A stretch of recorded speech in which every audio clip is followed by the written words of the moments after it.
My name is Ray Johnson. I'm 68 years old, and I live right here in Raleigh, North Carolina, not far from Durham.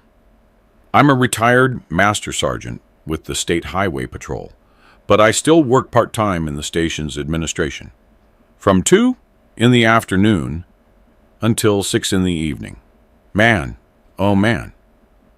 This story I'm about to tell you completely changed my life. And maybe it will change yours too, because you never really know who's standing right beside you, not even after an entire lifetime. I was born in Raleigh in 1957. I grew up feeling the sharp chill of the Blue Ridge winter and eating the best Carolina barbecue in the region. My childhood was simple, but we never wanted for anything. My father worked for the National Railway System, Amtrak. And ever since I was a little boy, I dreamed of serving my country, wearing a uniform, doing something important. And that's what I did. I joined the State Highway Patrol when I was 18 in 1975, and I dedicated my life to protecting people. In 1985, when I was 28, I met Lucy at a community fish fry. I fell head over heels for her beauty, her gentle way, her smile. We got married the following year and built a life together. We never got rich, that's for sure. A police officer's salary doesn't perform miracles, but we always lived with dignity. We built our little house up piece by piece. We had 2 children who are grown now and living far away. We were together for 33 years. 33 years, folks. Almost 4 decades. Sharing the same bed, the same table, the same dreams. Or at least, that's what I thought. About a year back, I started noticing strange signs. Little things, you know? Details that a man who spent his life in security learns not to ignore. A different cologne on the sofa. Wine glasses in the sink. When I came home. When Lucy knew I couldn't drink because of my blood pressure medication. Lucy was always tired when I got back from work. A neighbor asked me about the black Cadillac that was always parked outside my house, and the bedsheets were always washed on Tuesdays and Thursdays. If you're enjoying my story, please leave a like to cheer up this old heart. Subscribe to the channel so you don't miss my next life stories. And tell me in the comments where you're watching this video from and what time it is right now. It makes me really happy to know which corner of America, or maybe the world, is listening to me and what time of day it is for you. My childhood in Raleigh was like any kid's life in the South during the 60s. I was born in 1957 and grew up running through the streets, swimming in the creek, picking muscadines right off the vine in the backyard, and playing marbles with the neighbors. My father, Marcus Johnson, was a railway man for Amtrak. He worked at the station that connected Raleigh to Charlotte and Atlanta. On weekends, he'd take me to see the trains arrive, those powerful machines bringing people from all over. My mother, Dolores, made the best fried chicken in our neighborhood, Valencia Heights, and sold it at the farmers market on Sundays. I grew up hearing stories of the civil rights movement, of Dr. King and the Freedom Riders. My grandfather had marched in the 1963 March on Washington and told stories of the battles for justice that happened right here in North Carolina. He was the one who taught me to shoot a rifle when I was only 7 years old. In 1964, we'd go out early while the fog was still covering the fields and only come back when the sun started setting behind the hills. I wasn't the most studious kid in school, but I tried hard. I remember in 1967, when I was 10, our teacher took us to see the city's first color television installed in the town square. We were all stunned by that little box showing images in full color. It was a huge event for an inland city back then. Life was simple, but it had its charms. The smell of the cornbread my mother baked on winter mornings. The coffee shared in a circle with the neighbors, the poker games that lasted all afternoon when it rained. We ate collard greens, sweet potato pie, and pit-smoked pork every Sunday. On Independence Day, the whole city would be decorated, and the men would ride their classic American motorcycles down the streets. It was in that environment that I grew up, with a respect for tradition and the discipline my father taught me. By 1972, at 15, I knew I wanted to serve. When the United States hosted the Olympics in 1984, I proudly marched with the American flag through the streets of Raleigh. The idea of belonging to something bigger, of defending our land, really hit me. In 1975, having just turned 18, I joined the State Highway Patrol. My mother cried the day I left for basic training in Columbia, South Carolina, but my father puffed out his chest with pride. "Go, son," he told me. "Show them what a North Carolina man can do," giving me a tight hug before I got on the bus. The training was tough. Man. Oh man.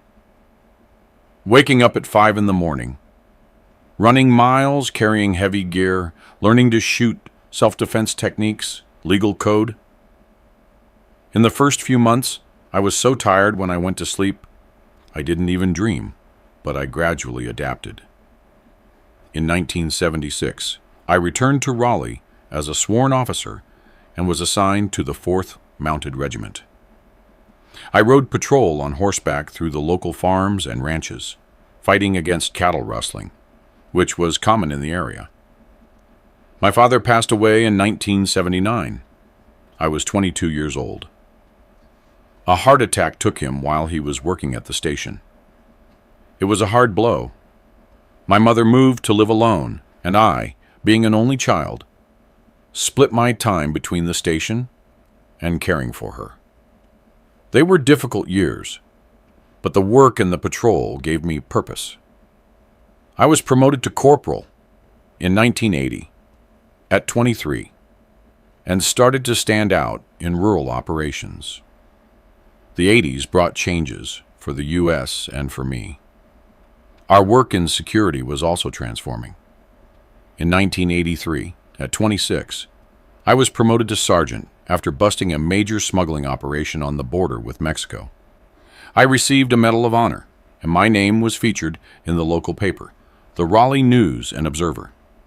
My mother cut out the article and kept it in an album of my accomplishments. It was in 1985, when I was 28, that my life changed forever. I had just received another promotion in the patrol after a successful operation. It was a Saturday in August. The winter was over, but the cold still cut through your bones here in Raleigh. I was invited to an anniversary party at the community center, one of the most traditional gathering places in the city. I wasn't much of a party guy. I preferred spending my free time fishing at the lake or playing basketball with my colleagues from the station. But that day I decided to go. The hall was packed with a local band playing those classic soul tunes that got couples dancing on the floor. That's when I saw her. Lucy was wearing a blue dress. She had chestnut hair down to her shoulders and a smile that lit up the whole room. She was 24 at the time. She was a recently graduated teacher at the downtown public school. I mustered up the courage and asked her to dance. I was never good at it. I stepped on her foot a few times, but she laughed so genuinely that it completely disarmed me. "You're with the patrol, right?" she asked as we danced. "I've seen you a few times in the square, always looking sharp in your uniform." I felt a little embarrassed, but I confirmed it. We talked all night. We found out we had friends in common. When I walked her home on Sycamore Street, I asked for her number. She wrote the number on a napkin and handed it to me with a smile I couldn't forget for days. The following week, I gathered my courage and called. We agreed to meet at the Portal Cafe a traditional downtown meeting spot since the 70s. I ordered a black coffee, and she wanted a hot chocolate with a typical regional sweet bun. We talked for hours about our lives, our dreams. Lucy had been born in Charlotte, but moved to Raleigh as a child when her father, an employee at Bank of America, was transferred. She told me about her plans to specialize in literacy and how much she loved teaching children. We met several times in the following months. I took her to see the view from atop the Capitol building. We had picnics at the Raleigh Park. We went to shows at the annual music festival. In December 1985, I officially asked Lucy to be my girlfriend over dinner at the Old Porch restaurant and a bouquet of wildflowers I picked myself. My mother, Dolores, adored Lucy from the first time they met. "That girl has a future, son," she told me after Lucy left our Sunday lunch. "Don't let her get away." And I didn't. In June 1986, after a 6-month courtship, I asked Lucy to marry me. We had a simple ceremony at the First Baptist Church of Raleigh, with our closest family and a few colleagues from the patrol and the school where she taught. With my sergeant's salary, I managed to finance a small house in the San Javier neighborhood. It wasn't luxurious, but it was our home. Lucy continued teaching, and I stayed with the patrol. In the first years of marriage, our routine was calm. I left early for the station. She went to school. On my days off, we'd have a barbecue in the yard and invite the neighbors over, or we'd go fishing at the local reservoir. Life was simple, but we were happy, or so I believed. In 1988, at 31, I got the news that I was going to be a father. Lucy was pregnant with our first child. It was one of the happiest moments of my life. I painted the baby's room myself, set up the crib, and spent hours imagining what it would be like to hold that child. In March 1989, our son, Marcus Jr., was born. Seeing that little guy with his mother's eyes and, they said, my chin, moved me in a way I can't explain. Life gained a new meaning. I started working even harder, pulling overtime whenever possible to ensure my son had everything he needed. In 1992, at 35, I was promoted to staff sergeant, which meant a raise. The same year, Lucy got pregnant again, and in April 1993, our daughter, Anne-Marie, was born. Our family was complete.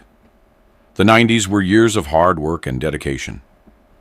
I raised my children, teaching them values of honesty and respect, just as my father had taught me. Marcus was more like me, quiet and observant. Anne-Marie took after her mother, talkative and outgoing. Lucy was an excellent mother, patient and affectionate. Sometimes, when I got home late from the station, I'd find her asleep in the chair, with one of the kids on her lap and a storybook open on her legs. It was a scene that warmed my heart. In 1997, at 40, I lost my mother. Dolores passed away after a bout of pneumonia she couldn't overcome. It was a hard blow. I had to be strong for my children and for Lucy, but inside, I was shattered. My wife was my rock during that difficult time. She took care of all the funeral arrangements, hosted relatives, made food for everyone. At night, when we were finally alone, she held me and let me cry on her shoulder. "It'll pass, Ray," she whispered. "I'm here with you." The 2000s arrived, and with them came new responsibilities. In 2001, at 44, I was promoted to Master Sergeant in the State Highway Patrol. The ceremony happened at the Central Station in Raleigh, with the regional commander present. Lucy and the kids were there, proud. Marcus, at 12, was already showing interest in a military career. He always asked me to tell him stories from my operations. Anne-Marie, at 8, was my sweetheart, sharp as a tack. always with a book under her arm. Our house in the San Javier neighborhood was getting small for a family of 4. So, in 2003, at 46, I managed to finance a bigger house in the Pastita neighborhood, closer to downtown. It was an older house, needing renovation, but with 3 bedrooms and a big yard where I planted orange, lemon, and even a grapevine. Lucy loved having space to host her teacher friends for afternoon coffee with her sweet breads and donuts. Life continued its natural course. I left early for the station. Lucy went to school, where she was now the curriculum coordinator. Marcus entered the Citadel, the military college in Charleston, South Carolina, in 2004 at 15, fulfilling a dream of his and mine, too. It was tough seeing the boy leave, but we knew it was best for his future. Anne-Marie stayed in Raleigh, studying at Guadalupe High School, excelling in math and literature. In 2006, at 49, I completed 31 years of service in the Highway Patrol. I received a medal for my years of dedication and service. By then, I was responsible for coordinating patrol across the entire Piedmont region.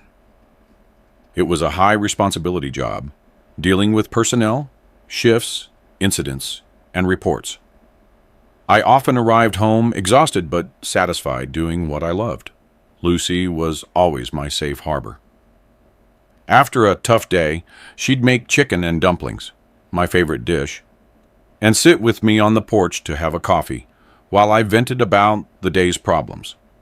She knew every wrinkle on my face, every tired sigh, and knew exactly what to say to calm me down.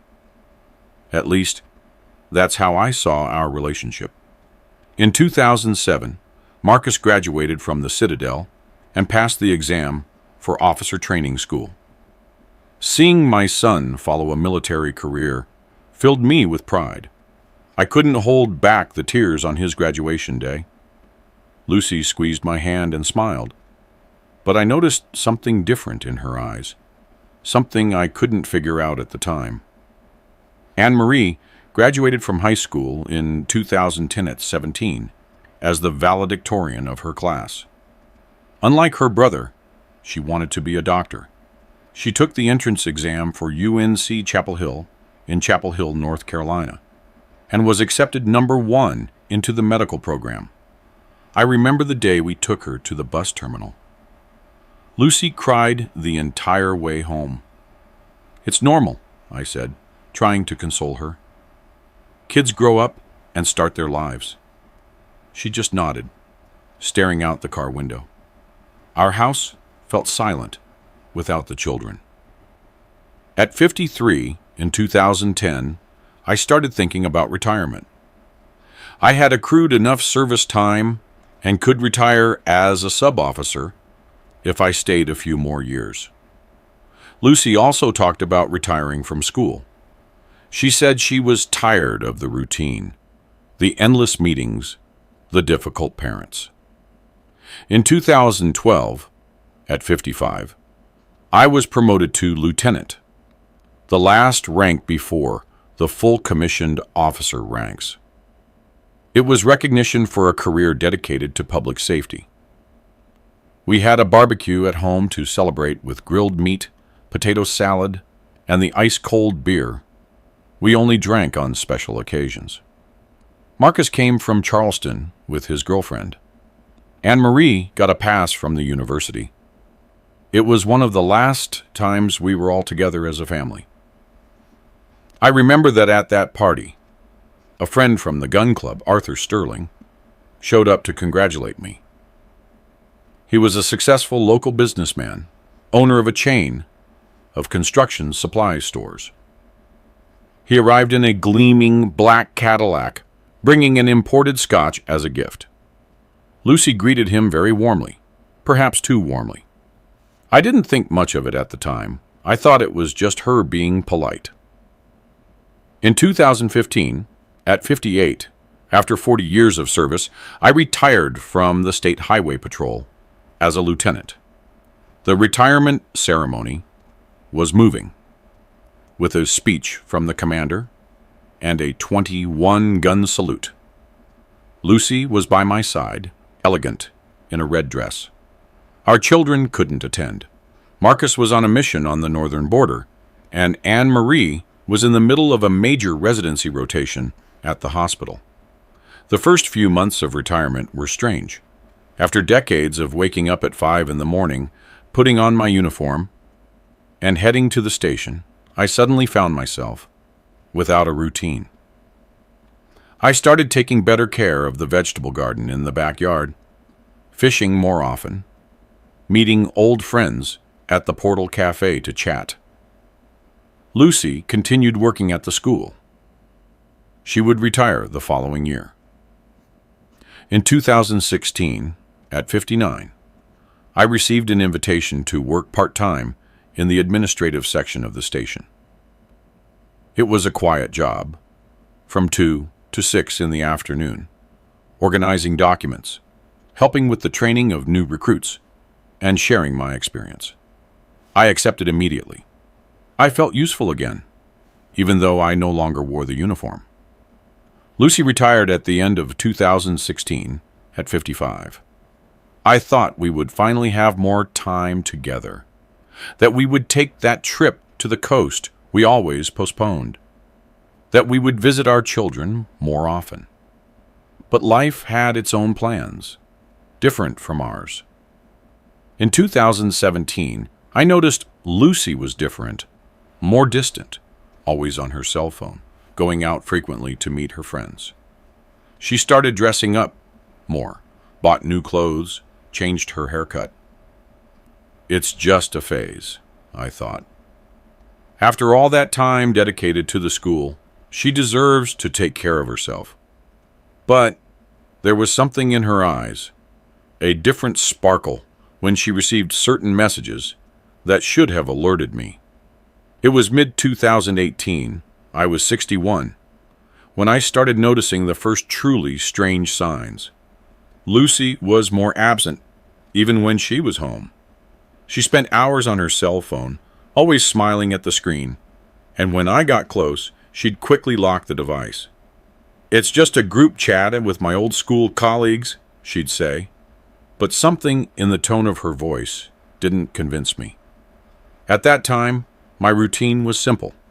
I woke up early out of habit, made a strong black coffee, tended to the plants in the yard, and then headed to the station at 2 in the afternoon.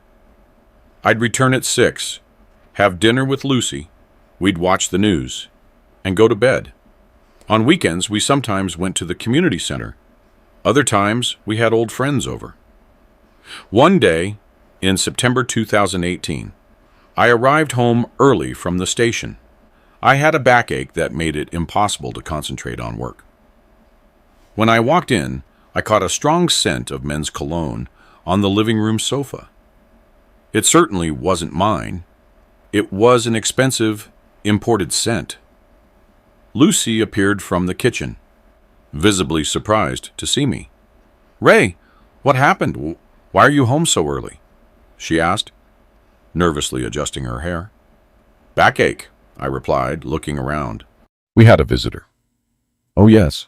Rosa stopped by to drop off some recipes for me," she replied a little too quickly. Rosa was an old school colleague. I accepted the explanation, but the scent kept bothering me. It wasn't women's perfume. Days later, coming home from work, I noticed 2 wine glasses in the kitchen sink. Lucy knew I didn't drink because of the high blood pressure medication I had been taking since I was 58. "Who was here?" I asked, pointing to the glasses. "Martha came to visit me," she said, referring to another former colleague. "We had some wine while talking about old times." I started to get suspicious, but I scolded myself mentally. "You're getting paranoid, Ray," I told myself. "Lucy is your partner of over 30 years, the mother of your children." But the coincidences kept stacking up. In December 2018, near Christmas, Lucy started receiving many calls. She'd go to the bedroom or the backyard to answer them. She spoke softly. Sometimes she laughed in a way I hadn't heard in a long time. When I asked who it was, she always dodged the question. Was it Anne Marie or just the people from the book club? Our daughter, Anne Marie, now 25, was coming home for Christmas. Marcus, at 29, was on a mission overseas and couldn't make it. I thought my daughter's presence would ease the strangeness that had settled between Lucy and me, but she remained distant, as if she were physically present, but her mind was wandering elsewhere. On December 23rd, Lucy said she needed to buy the last Christmas gifts. She left, dressed up a little too nicely for someone just going to the mall. She returned hours later without any shopping bags. When I questioned her, she said she hadn't found anything worthwhile. That night, lying beside her, I stared at the ceiling, unable to sleep with 1,000 thoughts running through my head. January 2019 arrived, and with it, another strange behavior. Lucy started washing our bed sheets every Tuesday and Thursday, religiously. She was always organized, but this was excessive. The summer heat makes me sweat a lot at night, she justified.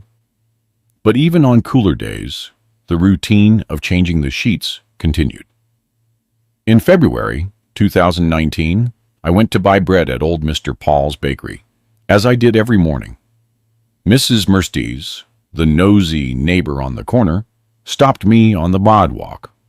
"Sergeant Ray, what a nice car stops at your house when you're not around. A black Cadillac, right? Must be important people," she commented with a malicious smile.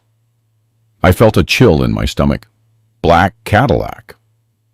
The image of Arthur Sterling immediately came to mind. He was the only person I knew in Raleigh who had a car like that. But why would he be going to my house in my absence? "That must be a mistake, Mrs. Mercedes. I don't know anyone with a car like that," I replied, trying to keep my composure. "Oh, but I'm not wrong. Every Tuesday and Thursday, around 3 in the afternoon, he parks right there. He leaves alone around 5 o'clock, she insisted. I went home, stunned. Tuesday and Thursday, exactly the days Lucy washed the sheets, exactly during the hours I was at the station. But I still refused to believe what seemed obvious. I needed concrete proof before confronting her. In the following weeks, I started observing Lucy more closely. I noticed she dressed up especially on Tuesdays and Thursdays. She wore that dress I gave her for our wedding anniversary. She put on a stronger perfume. She applied her makeup carefully. "I'm going to the club to meet the girls for tea," was the justification. In March 2019, Lucy started complaining that I came home tired from work, that we didn't go out together anymore like before. "All you want to know about is the station and fishing with your buddies," she'd say. But when I suggested the movies or dinner out, she always had an excuse. "I have a headache today." "Oh, I promised Laura I'd go to her place." I remember one specific night in April 2019. I came back from the station, and Lucy was lying down, saying she was extremely tired. "I spent the day cleaning the house," she justified, but the house didn't look particularly clean, and her perfume was stronger than normal. When I went to kiss her, she turned her face, offering only her cheek. That hurt. The suspicions were piling up, but I still didn't want to believe. As a man who spent his whole life investigating crimes, I refused to investigate my own home. The love and respect I had for Lucy prevented me from doing something I considered undignified, like following her or checking her cell phone. But life has a way of forcing you to face the truth, even when you close your eyes to it. In May 2019, at 62, I had a knee problem while fishing. The doctor recommended 2 weeks of rest. I informed the station that I would take that period of medical leave. I didn't tell Lucy right away, thinking of surprising her, maybe preparing a special meal for her, trying to rekindle the flame of our relationship. The first Tuesday of my leave, May 7th, 2019, Lucy dressed up as usual and said she was going to the club.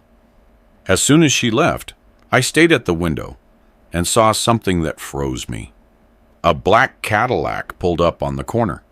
She quickly got in and the car drove off. My world collapsed. All the suspicions I tried to deny were confirmed in that moment, but I still needed absolute certainty. As a police officer, I learned never to jump to conclusions. I decided I needed irrefutable evidence before confronting her. May 7th, 2019 was when my life began to fall apart. After seeing Lucy get into the black Cadillac, I spent the day in a daze, trying to find alternative explanations for what I had witnessed. Maybe it was just a ride from a friend with a new car. Maybe it was an executive taxi she had called. But deep down I knew. When she returned around 5:30 in the afternoon, her face was flushed, and a smile disappeared when she saw me sitting in the living room. "Ray, I thought you were at the station," she exclaimed, visibly nervous. "I'm on medical leave, knee problem," I replied, watching her every reaction. "Oh my God, why didn't you tell me? I would have stayed home to take care of you," she said, approaching to kiss me on the cheek. The men's cologne was ingrained in her clothes. "I didn't want to bother you, and apparently you were busy," I commented, unable to completely hide the bitterness in my voice. Lucy pretended not to notice my tone and quickly changed the subject, talking about her friends at the club, the tea they had, the gossip they had shared. While she spoke, I watched her gestures, her uneasiness, the way she avoided looking me in the eye. That night, Lucy went straight to the shower when I announced I was going to sleep. She stayed under the water for almost an hour, as if trying to wash away any trace of what she had done. When she finally came to bed, she lay as far away from me as possible, claiming she was hot. During the following days, I kept my medical leave routine without showing any signs of suspicion. Lucy continued with her outings, although she was more careful now. She no longer dressed up as much at home. She probably carried the clothes in her bag and changed elsewhere. Calls were answered only when she was alone, in the bedroom or the bathroom. It was Sunday, May 12th, 2019, Mother's Day, when I made a decision. We were having lunch together. An awkward silence hovered between us, broken only by the clinking of cutlery. Anne-Marie had called earlier to wish Lucy a happy Mother's Day, and Marcus had sent a message since he was in an area with poor communication. Suddenly, her cell phone rang. She looked at the screen, turned pale, and said she needed to take it on the porch. When she returned, her face was tight. "Who was that?" I asked casually, serving myself more rice. "Oh, it was Carmen from the club, just wishing me a happy Mother's Day," she replied without meeting my gaze. At that moment, I decided I needed to know the truth, no matter how painful. On Monday, May 13th, as soon as Lucy left to run errands, I opened the computer browser and searched for security cameras. I found an online store that sold micro cameras the size of a button, easy to hide, and that transmitted images directly to my cell phone. It went against everything I believed in, invading the privacy of my own home. But I felt I had no choice. I bought 4 cameras with urgent delivery.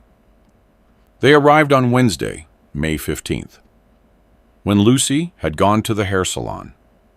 I installed one in the living room, strategically positioned on the shelf between the picture frames, another in the kitchen disguised among the wall decorations, the third in the hallway leading to the bedrooms, and the last, very reluctantly, in our own bedroom, hidden on the bookshelf. The cameras were discreet, practically invisible if you didn't know where to look. I downloaded the app to my cell phone and tested the transmission. It worked perfectly. Now it was just a matter of waiting. Thursday, May 16th, 2019. I woke up with my stomach churning. Lucy got ready as usual. She said she was going shopping and would stop by the club afterward. She kissed me quickly on the forehead and left. As soon as I heard the gate close, I opened the app on my cell phone. For almost an hour, nothing happened. The house was empty and silent. At 2:15 in the afternoon, I heard the sound of the front gate opening. My heart raced when I saw the front door open through the living room camera. Lucy walked in, but she wasn't alone. A tall man with salt and pepper hair and a well-cut suit followed her. It was Arthur Sterling. I felt a pang in my chest when he grabbed her waist as soon as the door closed, kissing her with an intimacy that wounded me like a knife. "I missed you," he said, taking off his blazer. "This week felt endless." "Me too," Lucy replied in a voice I barely recognized, sweet and youthful. "But we have to be quick today. Ray is on leave. He might decide to come back early." "Is he still in that ridiculous job at the station?" Arthur asked disdainfully. "A retired lieutenant doing desk work. Pathetic." Lucy laughed, a laugh she had never directed at me. "He likes to feel useful, and the extra pay helps." They went to the kitchen where Arthur took a bottle of red wine out of his briefcase. "I brought that Spanish one you love. It costs a fortune, but you deserve it." He expertly opened the bottle, poured 2 glasses, and they toasted. "To us," he said, "and to the future we'll have together." I couldn't take my eyes off the screen, even though every word felt like a punch to the gut. They talked for a few minutes, drinking the expensive wine that, as Arthur made a point of mentioning, cost more than my monthly salary. "How's your husband, the little sergeant?" he asked with a mocking smile. "Don't even talk to me," Lucy replied, rolling her eyes. "He gets more boring and predictable every day. Always the same stories from his police days. Always the same routines. Breakfast at 7, lunch at 12, dinner at 7 in the evening. It's like living with an old clock." "Why are you still with him?" Arthur asked, caressing her arm. Lucy shrugged. "Comfort, I guess. And the police medical insurance is excellent. With my blood pressure issues, I can't be without it." Those words hit me like a shotgun blast. 40 years of marriage reduced to comfort and medical insurance. 4 decades sharing life, raising children, building a home. And in the end, I was nothing more than a convenience. They moved down the hallway toward the bedroom. My hand trembled as I followed the images on my cell phone. Arthur hugged her from behind, kissing her neck. 40 years putting up with a little sergeant, he murmured. "You deserve better, my love." "And what would be better?" Lucy asked, turning to face him. "Me, of course," Arthur replied arrogantly. "When he dies, I'll marry you. Then you'll have everything you deserve. My house on the coast, international trips, jewelry, designer clothes, everything that failed cop could never give you." Lucy smiled, a smile that mixed melancholy and ambition. "Sometimes I think I wasted my life, Arthur. I could have had so much, seen so many places." "You chose poorly, my love, but there's still time to fix it," he said, leading her into the bedroom. What followed was the final humiliation. In the same bed where we slept for decades, where we conceived our children, where we shared dreams and nightmares, Lucy and Arthur made love. I couldn't watch for more than a few seconds before turning off the app, feeling physically and emotionally nauseous. I spent the next few hours wandering the city, driving aimlessly, occasionally stopping to throw up by the side of the road. The pain was indescribable, a mix of rage, disappointment, shame, and a deep, deep sense of helplessness. When I finally managed to calm down, I parked near the overlook on the Capitol building and watched the city in the distance. The sun was beginning to set, painting the sky orange and red. I thought about everything I had built in that city, all the good and bad memories. I thought about my children, who were too far away to witness the collapse of their parents' marriage. At 5:20 in the afternoon, I checked my phone again. Through the app, I saw Arthur saying goodbye to Lucy at the door. They were immaculate again, as if nothing had happened. He kissed her and left. Lucy immediately started tidying the house, changing the sheets, washing the glasses, opening the windows to clear the smell of cologne and sex. At 5:40, she picked up the phone and called me. I let it ring without answering. She tried 2 more times, probably worried about my prolonged absence. On the 3rd try, I answered. "Hello, my love," she said in a sweet, worried voice. "Where are you? It's almost dinner time." "I'm sorting some things out," I replied dryly. "Don't wait up for me. I'll be late." "Is everything okay?" "You sound strange," she asked, with a concern that I now knew was fake. "Everything's fine. I just need some time alone," I replied, and hung up before she could say anything else. I stayed at the overlook until the sky was completely dark, the city lights shining down below like fallen stars. What was I going to do now? How would I face Lucy knowing what I knew? How could I look into the eyes of the woman who had shattered my heart into pieces after 4 decades together? The answer came clear as the starry sky that night. I would confront the truth, no matter how painful. I deserved that after a lifetime of honesty and dedication. I returned home shortly after 9 o'clock that fateful May 16th, 2019. The sky was completely dark, sprinkled with stars that seemed indifferent to my pain.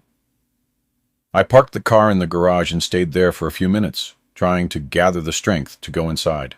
40 years of marriage were about to fall apart in a single conversation. When I finally entered, Lucy was pacing in the living room. Her face showed worry, but I knew now it was just another one of her acts. She rushed toward me as soon as she saw me. "Ray, where were you?" "I was worried," she exclaimed, trying to hug me. I pulled away from the embrace, something I had never done in all our years together. Her confused look almost made me waver.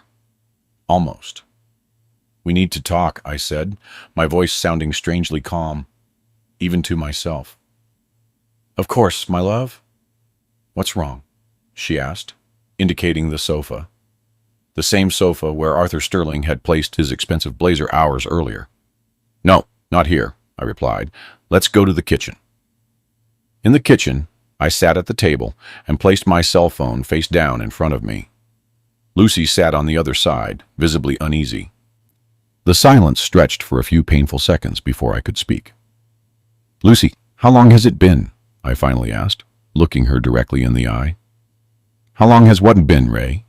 she replied, frowning in an expression of confusion she had surely practiced many times. "You and Arthur Sterling, how long has it been?" Her face instantly turned pale. Her lips parted, but no sound came out. For a moment, it seemed she was going to deny it, but something in my look must have shown her it would be useless. "How? How did you know?" she finally stammered, her voice almost a whisper. "Does it matter? Answer my question. How long have you been cheating on me with him?" Lucy lowered her eyes, her fingers nervously playing with her wedding band, the same band I had placed on her finger in 1986, when I promised to love and respect her for life. a promise she clearly didn't take seriously. 2 years, she confessed quietly. It started in 2017, after I retired.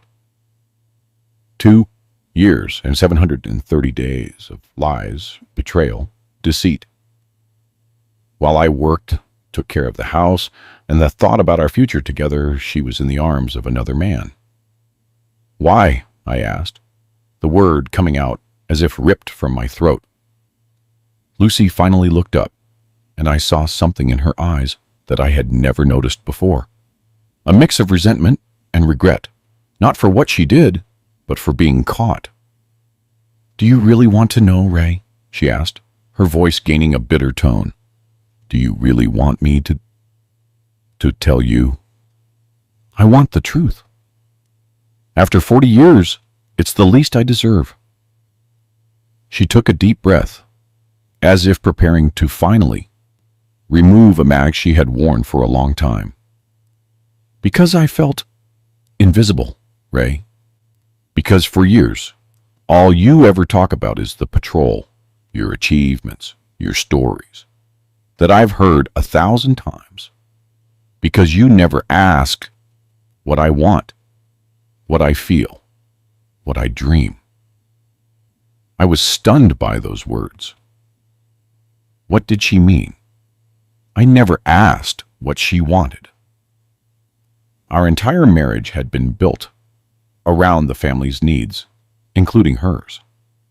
I always worked hard to give you and our children everything I could, I argued, feeling indignation rise inside me. Everything you could, she emphasized, a dry laugh escaping her lips. And what you could was so little, Ray. A simple house in Raleigh, vacations at Myrtle Beach, an economy car you replace every 10 years. And that wasn't enough. We had a decent life, Lucy. We never went without. Decent, she repeated with disdain. I wanted more than decent, Ray. I wanted to live, see places, experience new things, feel desired, admired. And Arthur gives you all that, I concluded, the bitter taste of bile rising in my throat. Yes, she admitted bluntly. Arthur makes me feel alive. He takes me to Charlotte for fancy restaurants. He gives me jewelry, designer clothes. He treats me like a queen, not just a housewife. Every word was like a knife stab. 40 years reduced to material possessions, to status. The love I thought we shared was nothing but an illusion. And are our children also part of that dissatisfaction of yours? I asked, knowing it was a low blow, but unable to stop myself. For an instant, I saw a flicker of guilt in her eyes. Our children are the only good thing we did together, Ray, she said softly. I love them more than anything, but not enough to respect their father.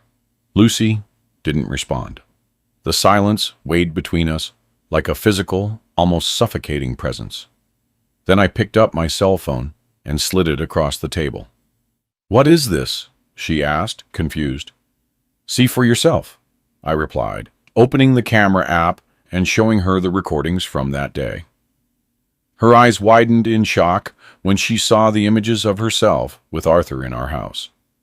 Her face went from pale to deep red. You spied on me, she asked, indignant. You put cameras in our house? Our house, I emphasized. The house I built with my hard-earned little sergeant's salary, as your lover likes to call me. Lucy fell silent, her eyes fixed on the images that continued to play on the cell phone screen. It's good that the fool is at the station, I quoted her words that I had heard on the recording. I only put up with him for the police medical insurance. Every word was like venom leaving my mouth. She didn't deny it. She couldn't deny it with the evidence right before her eyes. What do you want me to say, Ray? She finally asked, her voice defeated. The truth, Lucy. For once in your life, tell me the truth. Did you ever love me? The question hung in the air for a moment, that felt like an eternity. Lucy looked at her hands, then at the kitchen walls, where we had shared so many meals, conversations, and laughs. "I did love you, yes," she replied quietly. "In the beginning, when we were young and full of dreams, I admired your dedication, your sense of duty, your honesty. But over time, I don't know, Ray, life became monotonous, predictable. While my friends were traveling, buying beach houses, changing cars every year, we continued in the same routine. So, it was about money," I concluded, feeling a knot in my throat. 40 years of marriage thrown away for money. "It's not just money," she tried to argue. "It's the attention, the affection, the desire." "Spare me the details," I cut in, unable to hear any more. "All I know is that while I was dedicating my life to protecting people, to serving my country with honor, my own wife was betraying me with a man who doesn't have half my character, just because he has money." Lucy abruptly stood up, tears finally streaming from her eyes. "It's not fair to simplify it like that, Ray. Our marriage has been dead for years." "Our marriage was alive to me," I shouted, hitting the table so hard it shook. It was the first time in 40 years I had raised my voice against her. "I still loved you, Lucy. I was still planning our future together. I still dreamed of meeting our grandchildren, traveling with you when I finally retired completely." Tears ran freely down my face. Now, all the pain and disappointment of hours of discovery were finally finding their way out. Lucy was crying too, but her sobs no longer moved me. "Forgive me," she whispered. "I never meant to hurt you." "You never meant to hurt me," I repeated in disbelief. "You brought your lover into our house, into our bed. You laughed at me, mocked my profession, my salary, my dedication, and you never meant to hurt me." Lucy slumped back into the chair, covering her face with her hands. She looked small, fragile, nothing like the confident woman I had seen in the recordings hours earlier. "What are we going to do now?" she asked between sobs. I looked at the woman with whom I had shared almost my entire adult life, the mother of my children, the person I thought would be my partner until the end, and I felt an immense emptiness, as if everything we built together had never truly existed. "There is no us anymore, Lucy," I replied with a calm that surprised me. "You chose your path when you decided to betray not only your husband, but also your vows, your family, your principles." "Ray, please," she begged, reaching her hand across the table to try and reach mine. "We can try again. We can go to couples therapy. We can—" I pulled my hand away before she could touch it. "No, Lucy. Some things, once broken, cannot be repaired. Trust is one of them." I got up from the table, feeling the weight of every one of my 62 years. My knee hurt. My heart hurt even more. But a decision had been made. "I'm sleeping in the guest room tonight," I announced. "Tomorrow we start discussing the terms of separation." "Separation?" she repeated, as if the word were in a foreign language she didn't understand. "Yes, Lucy, separation, divorce, the end of 40 years of marriage that apparently only meant something to me." I left the kitchen without looking back, feeling her eyes follow me. In the hallway, I stopped in front of the wall of photos documenting our life together. The wedding, the births of our children, graduations, birthdays, Christmases, an entire life captured in images that now seemed to belong to strangers. In the guest room, I sat on the edge of the bed, staring into space. Outside, the Raleigh night continued, as always, indifferent to the fact that my world had just collapsed. The same cool May winds blew through the window cracks. The same starry sky shone out there. The same quiet streets I had known since childhood. I thought about my children. how I would tell them. Marcus, so much like me, serious and reserved. Anne-Marie, intelligent and sensitive. How would they react to learning that their parents, after so many years together, were separating? How would I explain that the family we built with so much effort had been destroyed by greed and vanity? I didn't sleep that night. I stayed up, reviewing every moment of the last few years, looking for signs I should have noticed, words I should have said, actions that might have changed the course of events. But deep down, I knew there was nothing I could have done. Lucy had made her choice, not out of impulse or momentary passion, but deliberately, day after day, for 2 long years. The next morning, May 17th, 2019, I woke up, if you can call it waking up when you haven't slept, feeling like a stranger in my own skin, as if the Ray from yesterday had died during the night, and a new man, older, wearier, more skeptical, had taken his place. I left the room early, before Lucy woke up. I made a strong coffee. I sat on the porch and watched the sun rise over Raleigh. The birds were singing. The neighbors were starting their routines. The mailman was passing by making his morning delivery. The world kept spinning, indifferent to my pain. When Lucy finally appeared, she was distraught, with deep bags under her eyes and a face swollen from crying. She silently poured coffee and sat on the other side of the table. "I didn't sleep all night," she commented, as if that might elicit some sympathy from me. "Me neither," I replied dryly. We sat in silence for a few minutes, the sound of the cups against the saucers being the only thing breaking the morning stillness. "Ray," she began hesitantly, "about yesterday." "I don't want to talk about yesterday," I cut in. "What's done is done. Now we need to decide how we'll move forward from here." Lucy nodded slowly, accepting my decision. "What do you have in mind?" "I'm moving out of the house," I announced. "I'm going to look for an apartment to rent today. This house has too many memories, both good and bad. I can't keep living here." "You don't need to leave," she protested weakly. "I can go to my sister's in Charlotte until—" "Until what, Lucy?" "Until Arthur invites you to live with him. Until you two decide if you're going to be together now that you don't need to hide anymore." She lowered her head, ashamed. "It's not like that." "I don't care how it is," I replied. "You and Arthur can do whatever you want now. I just want distance." "And our children?" she asked, her voice breaking. "What are we going to tell them?" The same question that had tormented me all night. "The truth," I replied simply. "That after 40 years, we decided to go our separate ways." "Are you going to tell them about Arthur?" I looked at her for a long time before answering.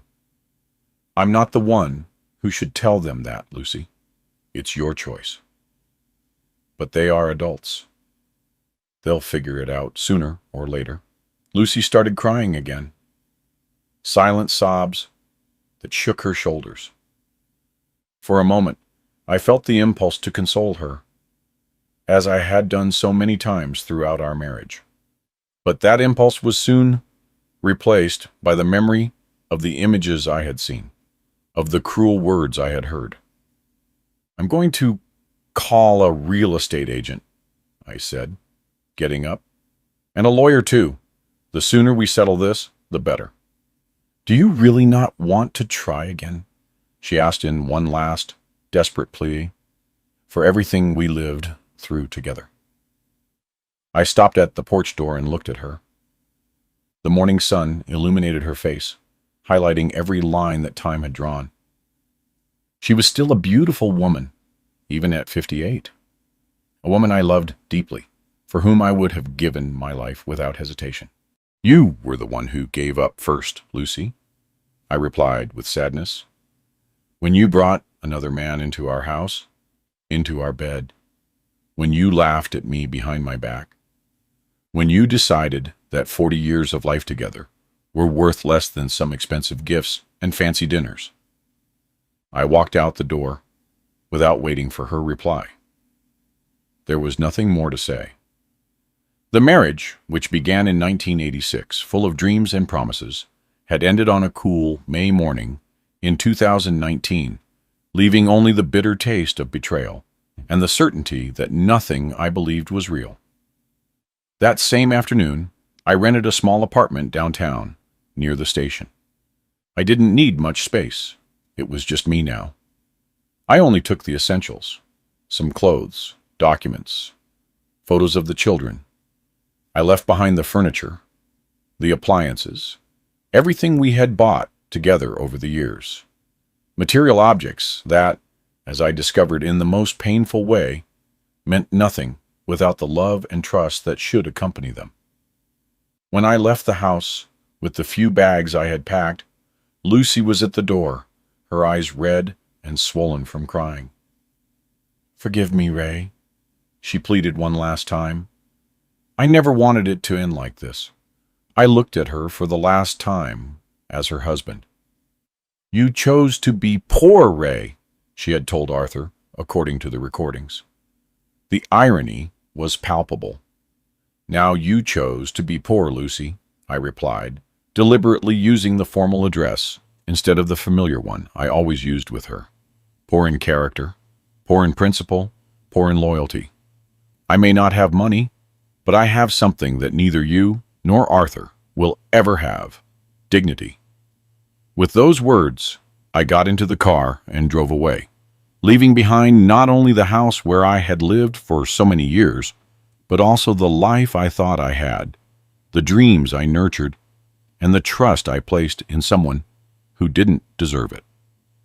Master Sergeant Ray Johnson, who for 40 years defended his country and family with honor and dedication, discovered in the cruelest way that the true enemy had been sleeping beside him all along.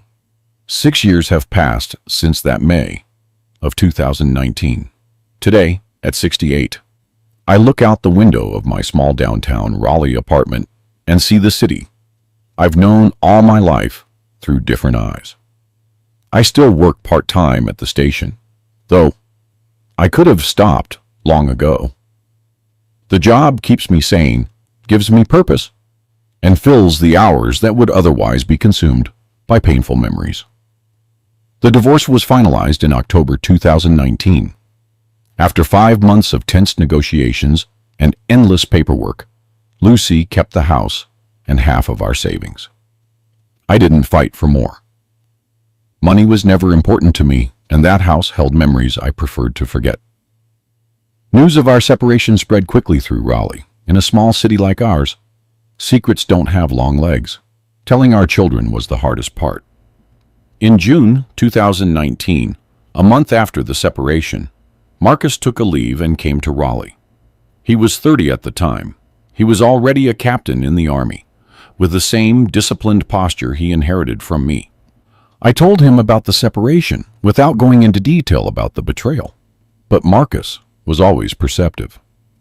"She's the one who cheated on you, right, Dad?" he asked directly while we had coffee on the balcony of my new apartment. I couldn't lie to my son. I confirmed it with a nod, unable to put the humiliation I had felt into words. Marcus was silent for a long time, his eyes mixed on the horizon. "I suspected it," he finally said. "The last few times I came home, I noticed how different she was. Always on her cell phone, always with excuses to go out. I didn't say anything. I didn't want to influence her relationship with her mother. Despite everything, Lucy was still the mother of my children." "What are you going to do now, Dad?" he asked, worry evident in his voice. "Keep going," I replied simply. "What else can I do?" Anne-Marie received the news by phone. She was in the middle of her medical residency in Charlotte and couldn't leave. She cried a lot. She said she would come as soon as possible. When she finally got a break in July 2019, she came straight to my apartment. "Why, Dad?" she asked through tears as she hugged me. "You seemed so happy together. Sometimes appearances are deceiving, sweetheart, I replied, feeling my own eyes fill with tears. Sometimes we build an entire life on illusions. Anne-Marie spent a few days with me, then went to visit her mother. When she returned, she was serious, thoughtful. She told me everything, she said, sitting beside me on the small apartment sofa. About Arthur, about the 2 years of betrayal. I was surprised that Lucy had been so honest. Maybe it was a sign of repentance, or maybe she just wanted to gain her daughter's sympathy before I told my version. She's living with him now, Anne-Marie continued, in his house, in the Country Club Hills neighborhood. The news shouldn't have surprised me, but I still felt a pang in my chest. So fast. We had barely separated, and Lucy had already gone to the arms of her lover, now, officially, her partner. I hope she's happy, I said, and to my surprise, I realized it was true. There was no more rage, just a resigned sadness for the end of something I believed was special. Life continued its course. In December 2019, I spent my first Christmas alone in over 4 decades. Marcus was on a mission overseas, and Anne-Marie was assigned to an emergency room shift at the hospital. I heard through acquaintances that Lucy had traveled with Arthur to Europe, Paris, Rome, Barcelona, the places she had always dreamed of seeing, and that I, with my modest police salary, could never provide for her. In 2020, when the pandemic hit the world, I worried about my children. Marcus was in a high-risk area, and Anne-Marie was on the front lines, treating infected patients. I spent hours on the phone with them, offering the support I could from a distance. I heard that Lucy and Arthur had been trapped in Italy for a few weeks due to border closures, but eventually managed to return to the U.S. During that period of isolation, I started reflecting more deeply on my life, on the choices I made. I don't regret being a police officer, dedicating my life to the safety of my community. But perhaps I neglected important aspects of my marriage. Maybe I took Lucy for granted, assuming she shared the same values as me. In 2021, at 64, I had a heart problem. Nothing serious, but enough to make me face my own mortality. I was hospitalized for a week at Raleigh General Hospital. Marcus got leave to visit me, and Anne-Marie, now a graduated doctor, consulted the best cardiologists in Charlotte about my case. It was during that hospitalization that Lucy came to see me. She was thinner, with shorter hair, dressed in elegant clothes that Arthur had certainly bought. She seemed nervous entering the hospital room. "Ray," she said hesitantly, stopping beside my bed. "How are you?" "I've been better," I replied with a half smile. "But the doctors say I'll make a full recovery." She nodded, her eyes scanning the equipment I was connected to, the white walls of the room, anything but my face. "I heard from Marcus," she explained. "I thought I should come see you." "Thank you for coming," I said sincerely. There was no resentment left, only the realization that we were now in different chapters of our lives. Lucy sat in the chair next to the bed, nervously adjusting her designer handbag in her lap. "And how have you been? Aside from this, I mean." "Fine," I replied. "I'm still at the station part-time. I fish on weekends. I visit the kids when I can. It's a simple life, but it satisfies me." She smiled sadly. "You were always like that, weren't you? Always content with little." "It's not about being content with little, Lucy," I replied, feeling the need to clarify something she may never have understood. "It's about valuing what truly matters. Honor, dignity, character." Lucy lowered her eyes, and I saw that my words had hit a nerve. "I made a mistake, Ray. A terrible mistake. Let's leave the past in the past," I suggested, not wanting to reopen that pain. "What's done is done." She looked at me with the teary eyes. "You were always too good a man for me. I didn't answer. There was nothing to say. Lucy stayed a few more minutes, asking about my treatment and commenting on the children. When she said goodbye, she hesitated for a moment, as if wanting to say something more, but ended up just lightly squeezing my hand before leaving. I found out a few months later that she and Arthur had broken up. Apparently, the great businessman had found a younger woman, a model from New York. Lucy returned to the house that had been ours, now alone. She tried to reconnect with old friends and resume her life in Raleigh. But a small city has a long memory. Many doors were closed to her. In 2022, Marcus married Laura, a lieutenant he met during training. The ceremony was at the military club in Charlotte, elegant and formal. Lucy and I attended, of course, but we stayed on opposite sides of the room. Our children tried hard to navigate between two parents who barely spoke. In 2023, Anne-Marie gave us our first grandchild, Sophia. I held that tiny creature in my arms and felt an emotion I hadn't experienced in a long time. Life continued through new generations, new beginnings. It was that same year that I received an unexpected call from Lucy. Her voice sounded different, more fragile. "Ray, I just got the diagnosis," she said without preamble. "Breast cancer. Early stage, but I'll need surgery and treatment." I was silent for a moment, absorbing the news. Despite everything that had happened between us, I still cared about her, the mother of my children, the woman with whom I had shared so many years of my life. "Do you need anything?" I finally asked. "I can go with you to the appointments if you want." There was a pause on the other end of the line, as if she hadn't expected the offer. "Thank you," she replied, her voice breaking. That would mean a lot to me." In the following weeks, I took Lucy to appointments in Charlotte. I waited during her surgery.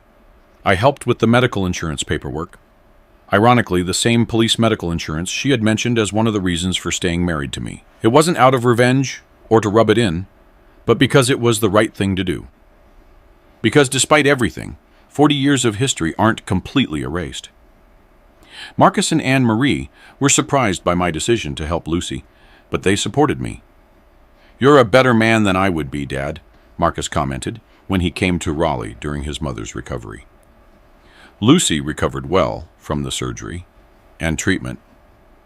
Our relationship obviously never returned to what it was, but we found a civil way to coexist, mainly for the sake of the children and our granddaughter. In 2024, at 67, I was honored by the State Highway Patrol for 50 years of service to public safety, counting from my enrollment in 1975 to the administrative work I still do. It was a simple but meaningful ceremony. Marcus came in uniform, proud. Anne-Marie brought little Sophia, who ran around the station, delighted with the uniforms and patrol cars. To my surprise, Lucy also attended, discreetly, sitting at the back. "Congratulations, Ray," she told me afterward when everyone was leaving. "You deserve every medal and every recognition. You were always an honorable man." I thanked her with a nod, not knowing what else to say. There was genuine regret in her eyes, a sadness for what might have been and wasn't. And now, in 2025, at 68, I reflect on everything that has happened, on the lessons I learned, on the meaning of a life lived. I lost a 4-decade marriage to betrayal and greed, but I did not lose my dignity, my character, or my principles. Those no one can take from me. Life taught me that sometimes the people we love the most are the ones who can hurt us the deepest. That trusting is a risk we need to take. But we must be prepared for the consequences. That money and status, so important to some, do not buy true character or happiness. Lucy ended up discovering this the hard way. Abandoned by Arthur when he found a younger, shinier version, she found herself alone, having lost not only the material comfort she valued so much, but also the respect of the community, and, most importantly, the love and trust of a man who would have given his life for her. I don't take pleasure in her misfortune, only a resigned sadness for the waste of something that could have been beautiful until the end. My days are quiet now. I wake up early out of habit.